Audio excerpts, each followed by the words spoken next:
السلام علیکم محترم حاجی میرزا. بعد از سلام از درگاه خداوند کریم تنی صحت و سلامتی، آرامی و جمعیت و اهل و بیت شما را طلبگارم. من از شهر دوشنبه یک برادر اسلامی و مخلص امر معروف شما ذاکر افغان هستم. لیکن برادر، سوال از فعل خودم. در بازار گنجینه سودا میکنم. کدام دختری گذرد آنها را، یعنی دخترها را، شوخی‌های بی جای و بجا میکنم. این از نگاه اسلام عزیز ما چگونه است فهمانید. با جمله دوستداران شما از بازار گنجینه، شهر دوشنبه، سکتور 10. ما به تمام مخلصان خود، با تمام آن کسانی که ما را احترام میکنند، ما را دوست میدارند، ما هم اونها را دوست می‌داریم، ما هم اونها را احترام میکنیم. و فقط خواست من، مقصد منم برای بهبودی، برای جمعیت و برای خوب کردن اخلاق جوانها من مبارزه میبرم. فقط مقصد ما همین است. این برادر ما وقتی از ما سوال کردن که آدمی نمازخوان بازم این یک فعل ناخوبی داشته است که با دخترهایی که از پیش دکان اونها میگذشته است شوخی‌های بیجا و بجا میکرده است. خواست است که اسلام در حق این گونه جوانها چی میگوید. این فقط در حق این ذاکر افغان نیست، بلکه امروز اکثر جوانها دخترهای راهگذر را گپ میپرتایند، با آنها شوخی‌ها میکنند. خدا در قرآن سوره نور نظر میکنیم. اعوذ بالله من الشیطان الرجیم. قل للمؤمنین یغضوا من ابصارهم و یحفظوا فروجهم ذلك اذکى لهم ان الله خبیر بما یصنعون. و قل للمؤمنات یغضضن من ابصارهن و یحفظن فروجهن. صدق الله العظیم. خداوند مهربان، خداوند قادر و به همتا، چی به زنها چی به مردها خطاب کرد، سفارش روان کرد. ای محمد صلی الله علیه و سلم، با تمام جوانها، با تمام مردان امت خود بگو که وقتی یک زنی را که وی زنی بیگانه است، وی زن نه خواهر تو است، نه ینگه تو هست، نه خارزای تو هست، بلکه یک زن همسایه است، یک زن نیکارس است. وقتی آنها را که دیدن باید که چشمهای خود پیشی برگیرند، با آنها نظر نکنند. خدا این سپارش داده ایستاده است. و به تمام مردهای امتت ای محمد صلی الله علیه و سلم خبر بده که خودشان را از زنا نگه بدارند، زیرا پروردگار اونها از تمام افعال و کردار اونها درکدار است. در دوام آیت خدا چی میگوید؟ و بگو ای محمد صلی الله علیه و سلم با تمام زنهای امت خبر بده وقتی مردهای بیگانه را که دیدن باید که به سوی اونها چشمی با شهوت نکشایند، باید به سوی مردها نظری با شهوت نکنند و خودشان را از زنا، از حرام نگه بدارند. این سفارش پروردگار برای تمام مردها و زنهاست. شاعر عرب میگوید کل الحوادث مبدأها النظر و معظم النار من مستغرر الشرر.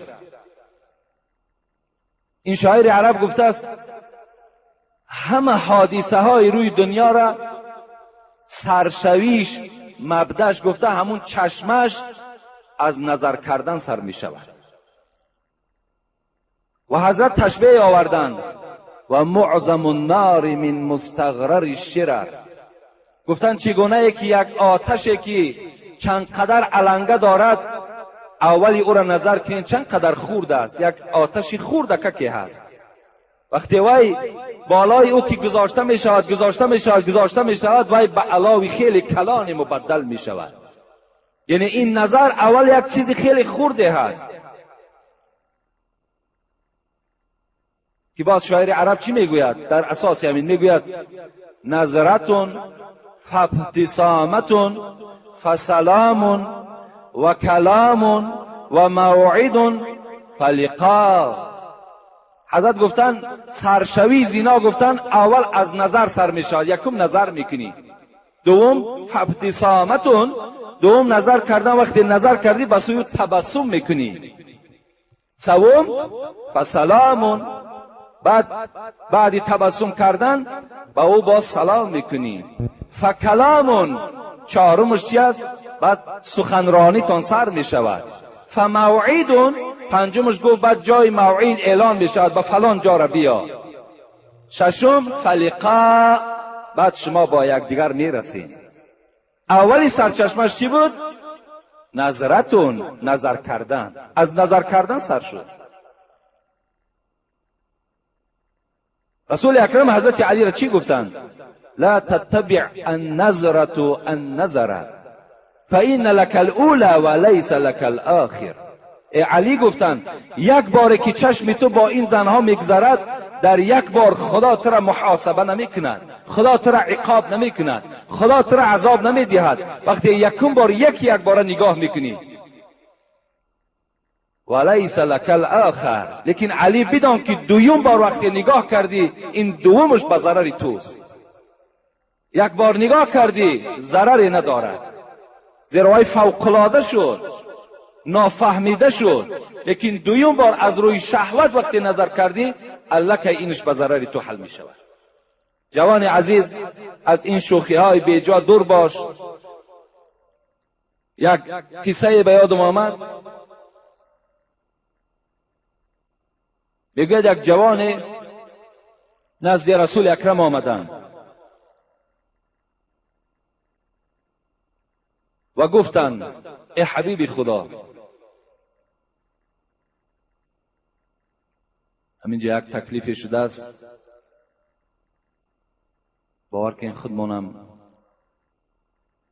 دلاورم نمیشیم، بلکه میگن همینجا یک برای بعضی باز کمبودی هایی که پیدا شده است، میگن یک صندوق گردانیم که همون کارگرها تامین شوند. گفته خیلی سخنشون قبول کردیم. یک جوان نزد حبیب خدا آمدند و گفتند ای پیغمبر خدا، من میخواهم که زنا کنم، آیا بر من رخصت نمیدهی؟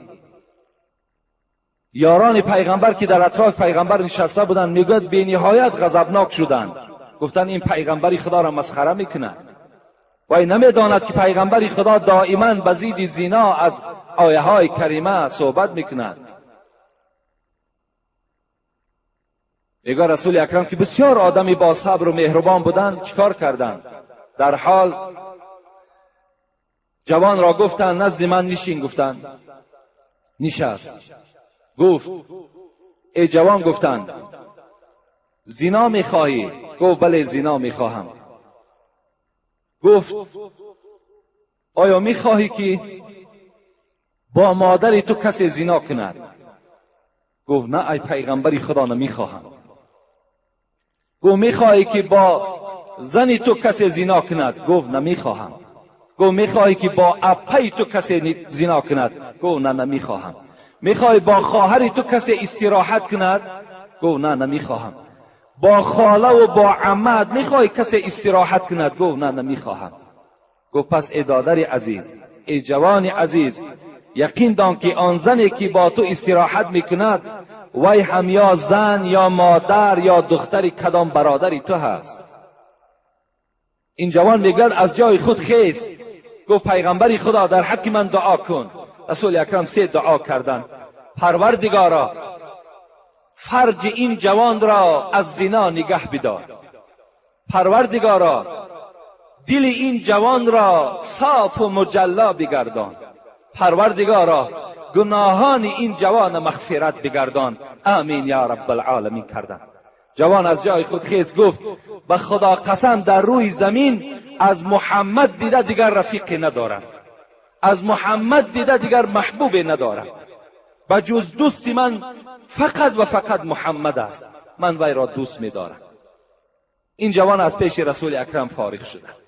بسیار خوب می شود جوانای عزیز امروز از نظر کردن، امروز با این زنها یک جایه شدن، استراحت کردن، فقط خواهر و اپه ختان پیش نظر بیارید. از این عمل دور باشین، زیرا خداوندم در قرآن برای شما تذکر میدهد، یادآوری میکند ولا تقربوا الزنا انه کان فاحشه و ساء سبیلا. خدا در قرآن میگوید ای بندگان من، کسی دعوا میکند که بنده خدا هستم به زنا نزدیک نشو، زیرا زنا چی یک بدفعل و چی یک بدراهی هست.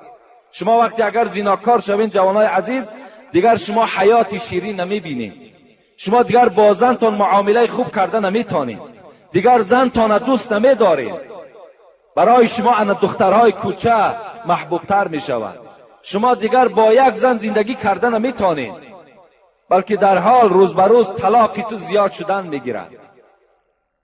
این بسیار اثرهای ناخوب دارد. بین امروز خداوند 1450 سال پیش قریب ما و شما را گفت به زنا نزدیک نشوین. حکمتش امروز برآمد. سپید کی درک داشت؟ از کسل سپید کی درکدار بود؟ امروز دنیا را سپید اشغال کردگی هست، هیچ تبابتی ندارد. سرچشمش از چی است؟ از زنا کردن است.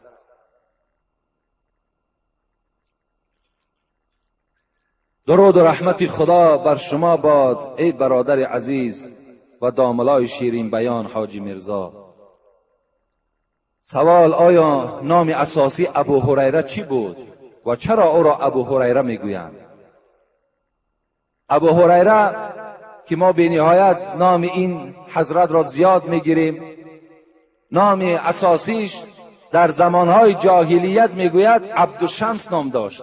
عبدالشمس، شمس گفته آفتاب میگویند، یعنی بنده شمس. اون زمانهای جاهلیت کی بود؟ عبدالعزا میماندن، بنده بوت. همون بوتهایی که بودن همون به نامهای همونها میماندن، یعنی از خدا و از آخرت که درکدار نبودن، این گونه نامهای میماندن که یعنی فقط به همون خداهای خودشان چی بود؟ روانه بود. این ابو هریره در دوره های جاهلیت عبدالشمس نام داشت، بنده آفتاب. رسول اکرم وقتی که ایمان آوردن، یعنی سال 7 هجرت بود که ایمان آوردن، وقتی ایمان آوردن پرسیدن که تو چی نام داری؟ گفت من عبدالشمس نام دارم. گفت تو عبدالشمس نیستی، تو نامت عبدالرحمن است. رسول اکرم نام ابو هریره را به عبدالرحمن تغییر دادند. عبدالرحمن ابن صخرین، پدرشان صخر نام داشت و خودشان عبدالرحمن نام داشتند. چرا کنیت ابو هریره داشتند؟ اصلا رسول اکرم را ابو هریره نمیگفت، بلکه ابو هر میگفت، زیرا هر این مذکر است، هریرهش مؤنث است. یعنی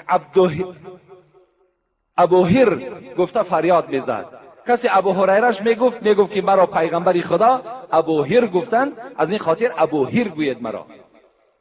و این نام از کجا پیدا شد؟ میگه در آوان جوانیش این ابو هریره با پیشیک بسیار بازی میکرده است و گربه را به نهایت دوست میداشته است. این لقب، این کنیتش از جوانیش بوده است، یعنی بسیار که محبوب همین گربه کی بوده است. از این خاطر رفیقایی که همراه خود داشت با همین کنیت ابو هریره گفته آمده، حتی که دوره اسلام هم که آورد این لقبش گم نشد، بلکه ابو هریره باقی ماند.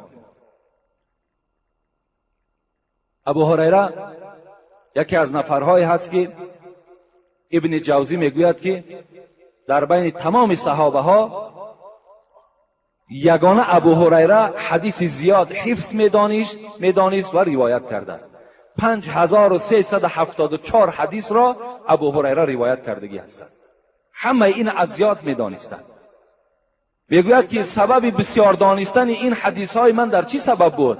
من شب و روز همراه پیغمبر بودم، من از اهل صفه بودم. اهل صفه گفته دائم در همون مسجد پیغمبر خدا نشسته بودم.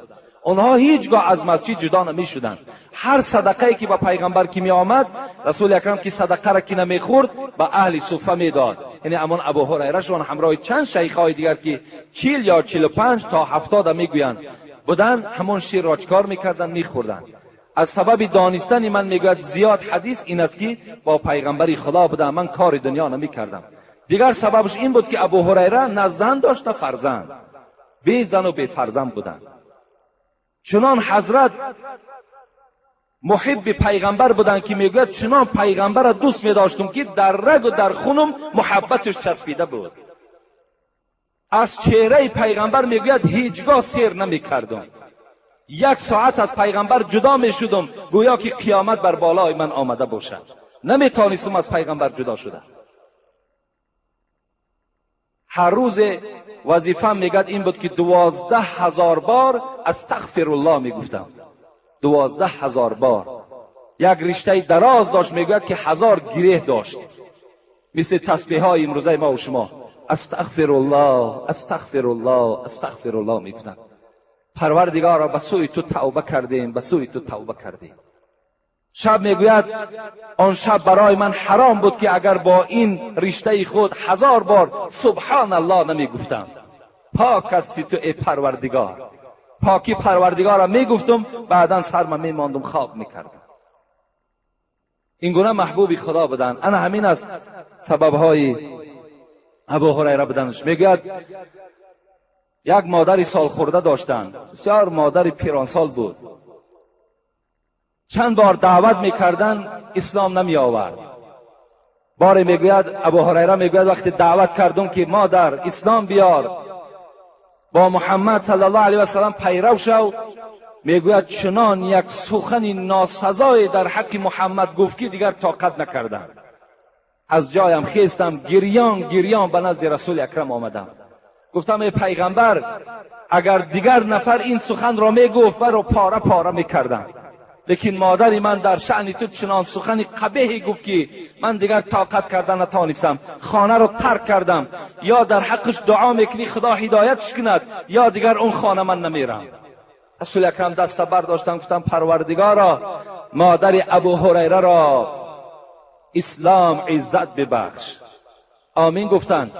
ابو هریره میگوید گشته آمدم، نگاه میکنم که دروازه محکم است و شرشر آب میآید، ریختن آب. یعنی آدم وقتی نو مسلمان شود باید که غسل کند، باید آبازی کند. میگوید آواز آب میآمد، دروازه را تق تق کردم، در آمدم. گفت ابو هریره نزدیکتر نیا که من برهنه هستم، من آبازی کرده ایستادم. وقتی وای میگوید آبازی کرد، لباسهاش که در بر کرد، وقتی مرا دیدن برابر گفت اشهد ان لا اله الا الله اشهد ان محمدا عبده و رسوله. زمانی میگوید ایمان و اسلام در وجود مادر من تأثیر کرد.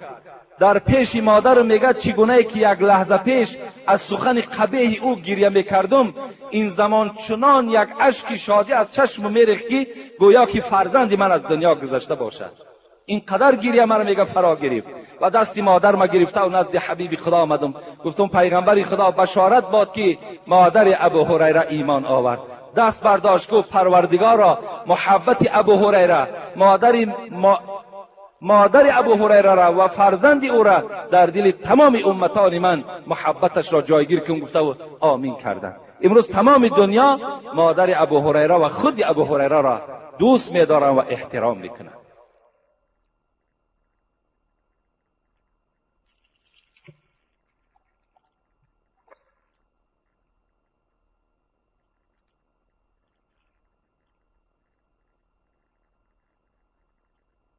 سوال همون است.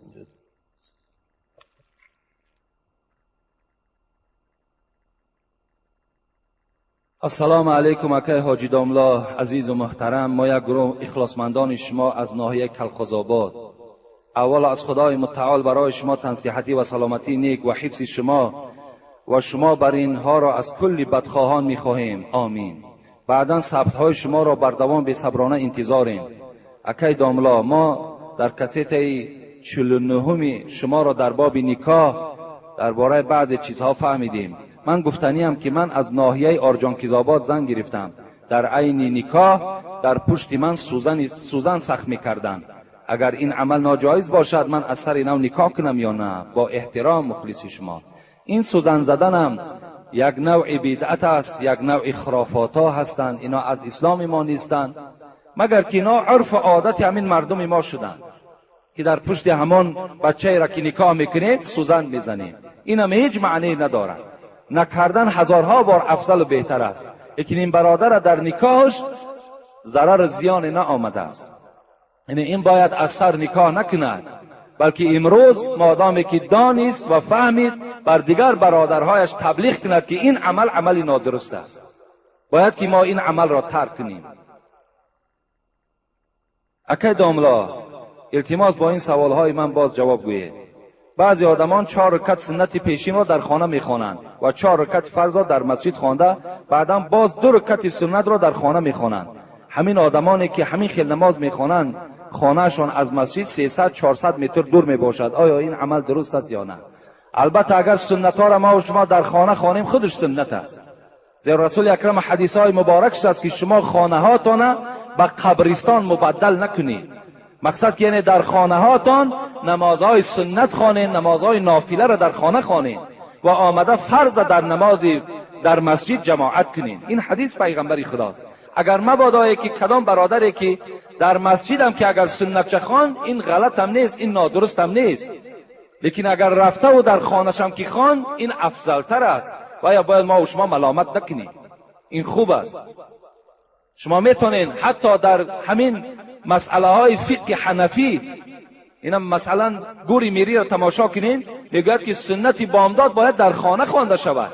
اگر مبادای در خانه خوانده نشد در راه خوانینش، در راه نشد بیرون مسجد خوانین، بیرون مسجد نشد پس یک استون مسجد خوانین، تا که در صف شما سنت نخوانید. های اندازه تأکیدها آمدگی است.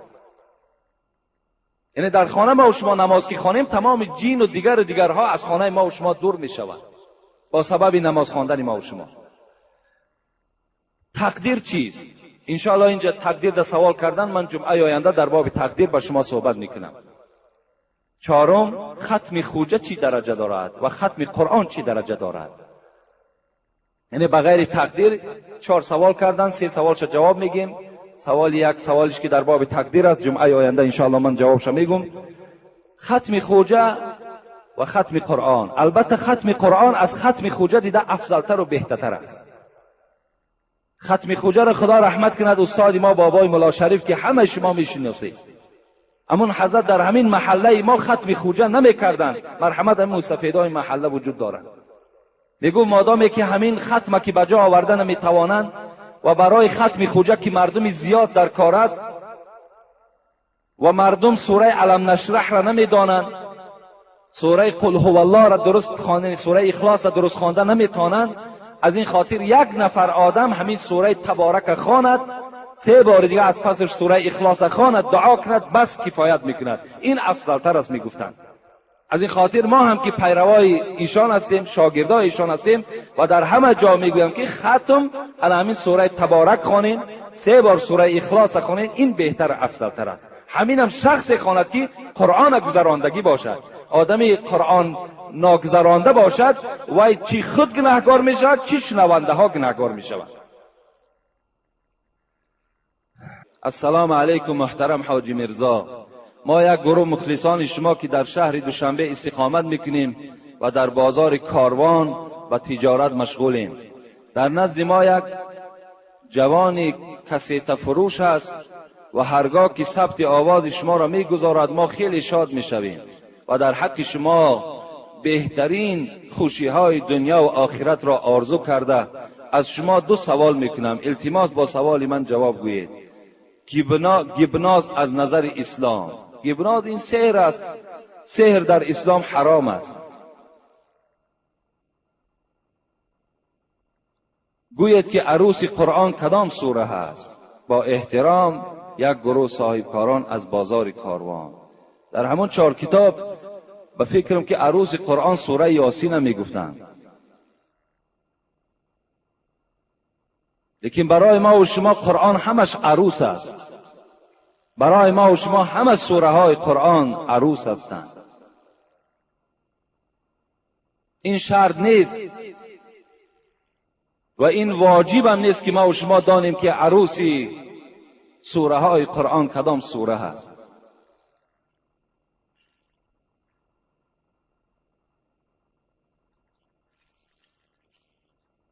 السلام علیکم محترم حاجی میرزا، ما یک گروه مخلصان شما از ناحیه باختر خواهش و التماس داریم که با سوال ما جواب گردانید. در دهه ما 2 ملا وجود دارد، از بدبینی یکدیگر در مسجد از قفای یکدیگر نماز نمیخوانند. یکی بر وقتتر دیگر دیرتر به مسجد می آیند و یکی در دیگر اتاق مسجد نماز میگذارد که همه این به ضرر عامه خلق می باشد. ما فکر شما را در این باره خیلی و خیلی انتظار هستیم. من به این برادرها مراجعت میکنم که از پس حرد این نماز نخوانید. وقتی در یک مسجد باور کنین 2 تا نماینده دین، 2 تا شخصی که اینها باید در تمام مردم یک مثال باشند، تمام مردم باید که اینها را دیده عبرت گیرند. وقتی اینها در داخلشان از کینه و از حسد خالی نیست، رسول اکرم میگوید من کان له کین فلیس له دین. کسی اگر یک ذره کینه در دلش داشته باشد وای دین ندارد. وقتی این کینه و حسد از طرف این عالم ها وقتی پیدا می شود، پس این عامه مردم ما چی گوییم دیگر؟ بی نهایت مصیبت کلان است. این یک ناآرام کننده باور کنید، چی در مسجد چی در جامعه هستند اینها. از روی اسلام رسول اکرم گفتن انزلوا الناس منازلهم، هر کس را در منزل خودش نشانید. نگاه کنید کدام همون بهتر است، کدام همون علم خوب دارد، کدام همون با آداب است. بازم علم داشتن آداب با ضرور است. کبر در عالم نمیزیبد. عالم باید خاکسار باشد، باید با بای و با فقیر برابر باشد. نگاه کنید که اگر این خصلت‌های خوبی نیکی پیغمبری خدا اگر در کدام او اگر یافت شود، از پس وی نماز خوانید. و الا اگر هر دوش این گونه حسد و کینه و بدبینی و بدخلقی و غیبت داشته باشند، اونها را ترک کنین، از پس یک آدم دیگر نماز خوانید. این بهتر است. بسیار مصیبت کلان است باور کنید. ولی در اینجا یک سوال دیگر باز در همین بابم آمده است. در یک مسجد 2 قوم، این جایز نیست، درست نیست. از این دیگر فتنه بزرگ هست.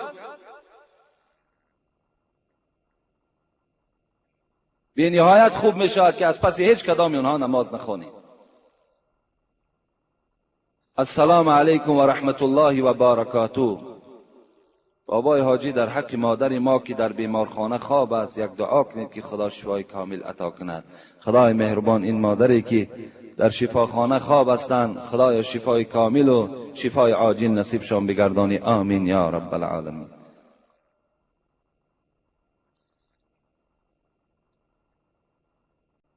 السلام علیکم داملای شیرین سخن. من یک چیز را پرسیدنیم. یکم فکر شما نسبت کرخط و کرخطگران چیست؟ التماس جوابش را همین روز گردان. با احترام یکی از مخلصان دائمی شما. من در باب همین کرخط باره با شما گفته بودم که راستی بار خود همین نام پسند نیست. کرخط چی معنی دارد خودش؟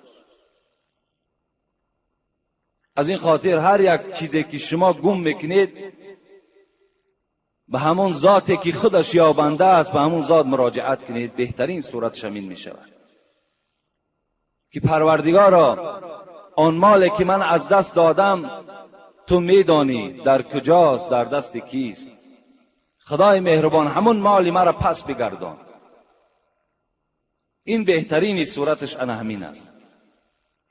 من از حساب این مسئله هایی که برای شما گپ میزنم باور کنید در چندین جاها ما را سرزنش میکنند که شما آن عرف و آن عادت هایی که پیشینیان داشتن همه او را انکار میکنید، بیکار میکنید.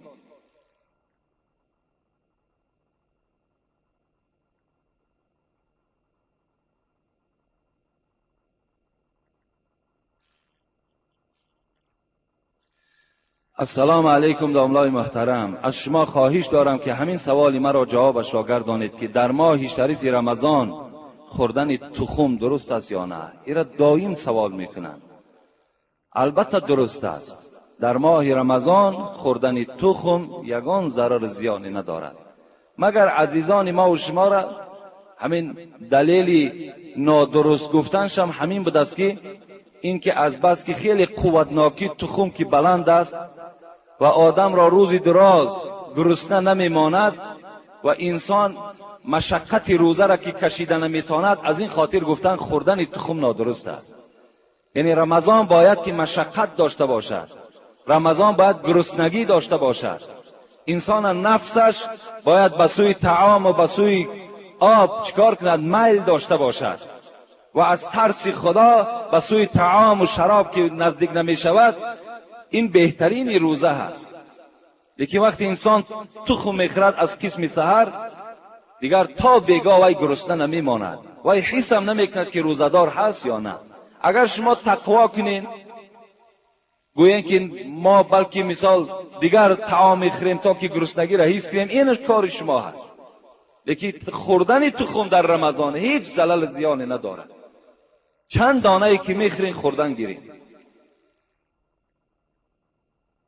فقط من در اول رمضان برای شما گفته بودم در خوردن و در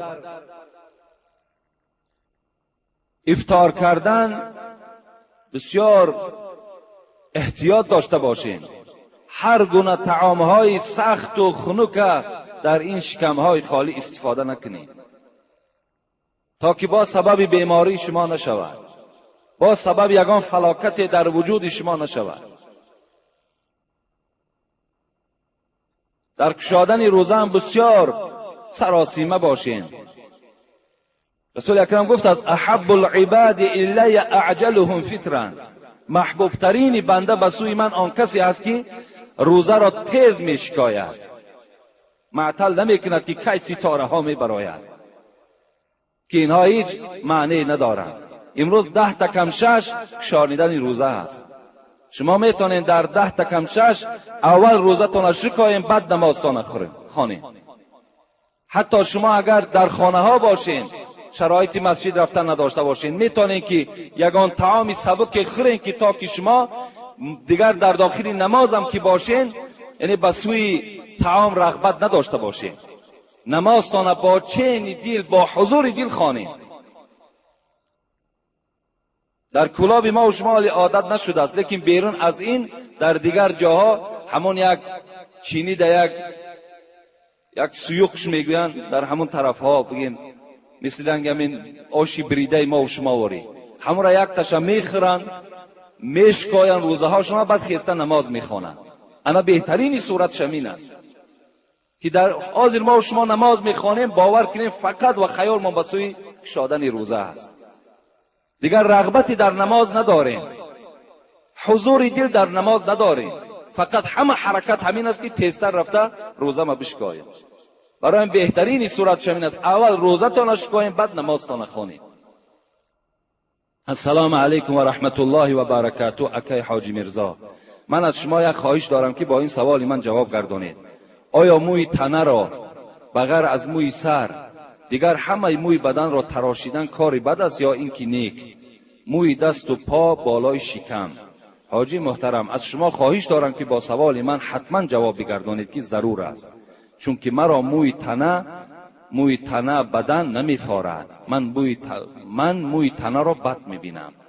در مسئله ها از آن جمله فتوای محمودی هست، حضرت ها اجازت دادن که حتی اگر همین ابرو میبینید که دراز میشود و بالای چشم شما را فرا میگیرد، در چشم شما خلل میدهد، حتی همون مویهایی که به چشم شما ضرر میرساند همونها را به قیچی گرفتن جایز گفتند. همون مویهایی که ضرر میرسانند، اگر مویی که در بدن یعنی این برادر را آزار دهد و این برادر از این موی نافار باشد، یعنی وضعیتش خوب نباشد، تراشیدنش باکی ندارد. این مسئله را من در دوشنبه هم از یک عالم خیلی کلان هم صحبت شدم. این سوال را از او پرسان کردم و هم گفت که هیچ باکی ندارد گفتن. اگر مبادای همین پشم دست باشد، پشم شکم باشد، پشم پای باشد، اگر یگان ضرری برای همون انسان پیدا کند یا یک طبیعت ناخوب برای همون انسان پیدا کند، حق دارد که باید تراشد. السلام علیکم داملای عزیز، آیا جوابنامه در قبر لازم است یا نه؟ انا اینم از همان سوالهای کرخت و دیگر مسئله های هستند که امروز الحمدلله که امروز فکر میکنم جوابنامه از بین نابود شده است. شما یک تصور کنین پدرای عزیز، به هیچ کدام شما سخت نرسد همین مسئله که من به شما میرسانم حقیقت برده گویین، در هر جا گویین قبول می شود، لیکن افسوس که شما دیگر زیل ای را برده میرسانید. امروز باور کنین ما بدنام شدیم، لیکن الحمدلله بدنامی ما برای ما خوب است. در شهر آوازه است که گویا که ما زیارت مزار من کرده باشیم، حالا که من زیارت مزار من نکردم، من فقط شما را توصیه دادم که شما درست زیارت کنید، از روی دستورات اسلامی زیارت کنید. ما در شأن حضرت امیرجان سخنی نگفتیم، ما خاک پای حضرت امیرجان نمیشیم. حضرت امیرجان نفری بودند که خدمت‌های شایسته در اسلام کردگی هستند. اینقدر کتاب وی تصنیف کرد، اینقدر اشعار بسیار دارد، چگونه ما زبان ما کشاده می شود در حق ایشان یگان سخنی بدی میگوییم. این زبان می سوزد. با دوستان خدا ما هیچ وقت جنگ نداریم، جنجال نداریم، مقابلیت نشان نمیدهیم. شاعر میگه دوستان خدا خدا نباشند، لکن زی خدا جدا نباشند. اونا از خدا جدا نیستند. ما قدرت پیدا نکردیم که امروز عزیزای خدا را سنگ زنیم، بلکه من بر شما گفتم که آن سنگهایی که در اطراف مزار است شما بوسه نکنید، این عمل حرام است. اگر از حساب این فتوام در روی دنیا که سیاه شوم، من در همین فتوای خودم ایستادگی هستم، من از این فتوا نمیگردم که بوسه کردن سنگ مزار، بوسه کردن قبر حرام است. آدم مشرک میشد، شرکی به خداست. حتی همون حضرت امیرجان هم از شما راضی نمی شود اگر شما سنگهای او را بوسه کنید، اگر آن غیشت هایی که اونها را بوسه کنید. شما روین آیت خوانید، در حقش دعا کنید و این منتظر احتیاج به دعای ما و شما دارد. لیکن از او درخواست نکنید که ای حضرت امیرجان به من فرزند نصیب کن، ای حضرت امیرجان برای من کشایش کار نصیب کن. اینها حرام هستند در اسلام، اینها را جایز نیست. ما و شما سوره فاتحه میخونیم، ایاک نعبد و ایاک نستعین، میگیم الحمدلله رب العالمین الرحمن الرحیم مالک یوم الدین ایاک نعبد و ایاک نستعین. ای پروردگارا با جز تو من در هیچ کس بنده نیستم. ایاک نعبد، فقط در تو را تعظیم میکنم، و ایاک نستعین، فقط از تو مدد طلب میکنم، از کسی دیگر مدد طلب نمیکنم، حتی از حبیب خدا فرزند طلب نمیکنم، فقط از تو طلب میکنم. این است دستورات اسلامی. شما فتوا را خوب گوش اندازید، کجای این غلط است. من گفتم آن سنگی که در پهلوی حضرت امیرجان است که بعضی از برادران ما دعوا دارند که وای گهواره او باشد، وای از آسمان آمده است. این من افسانه میگم، این دروغ است. وای گهواره ندارد. اگر گهواره می آمد برای محمد صلی الله علیه و سلم می آمد که وای بهترین موجودات و بهترین مخلوقات است. اینا اساس ندارند. دادرای عزیز، در این شما فریفته نشید. من در بین شما هستم نیستم، این عقیده اسلام است. با خدا قسم من در نزد خدا به این سخنهای گفتگیم جواب میگم. من برای شما گفتم مزار آب و آذوقه نبرین. برای چی خاطر گفتم؟ به خاطری که همسایه های شما گرسنه هستند، به خاطری که برادرهای شما گرسنه هستند. اونها را دیهن و اونها را وظیفه‌دار کنین که در حق حضرت امیرجان دعا کنند. حضرت امیرجان اگر قلمه میخورد، حضرت امیرجان اگر گوسفند میخورد، امروز نامی او به نیکی نمیمان. وای دنیا دوستدار نبود، وای دنیا را ترک کردگی بود. آیا کجای همین نادرست است؟ مرحمت خیز است بین قوم. همون انسان هایی که سخن نادرست میبرند، خیز گو سخن تو نادرست است، تو خودت نادرست هستی.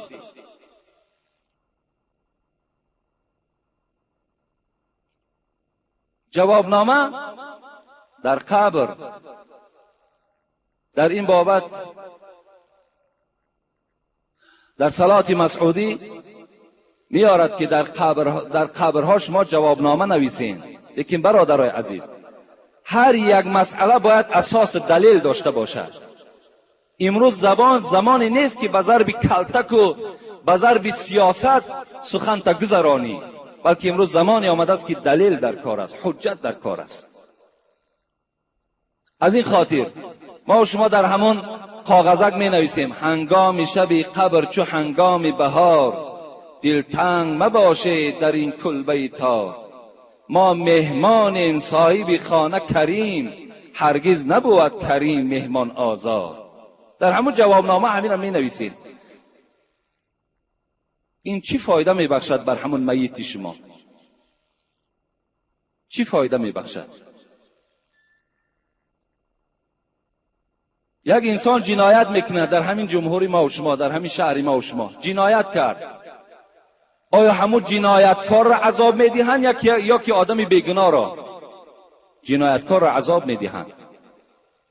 اگر این انسانی که در دنیا جنایت کرده است، در دنیا حقوق انسانها را پایمال کرده است، بد اخلاقی کرده است، بی خدایی کرده است، حکم خدا را پایمال کرده است، اگر من 100 جوابنامه در بالای سرش کشال کنم، خداوند وی عذاب میدهد، خداوند وی جزا میدهد. زیرا در سوره زلزله ما و شما میخوانیم و ما یعمل مثقال ذره خیرا یره و ما یعمل مثقال ذره شرا یره. خدا وعده داده است، خداوند به ما و شما گفته ایستاده است کسی که در دنیا به منزله یک دانه، چی دانه گندم گویم، به منزله اگر یک دانه گندم در دنیا نیکی کرده باشد، خدا وی پاداش نیکی میدهد. اگر در دنیا یک ذره بدی کرده باشد، وی منتظر بدی باشد که او را خداوند پاداش بدی میدهد. این خداوند گفته ایستاده است.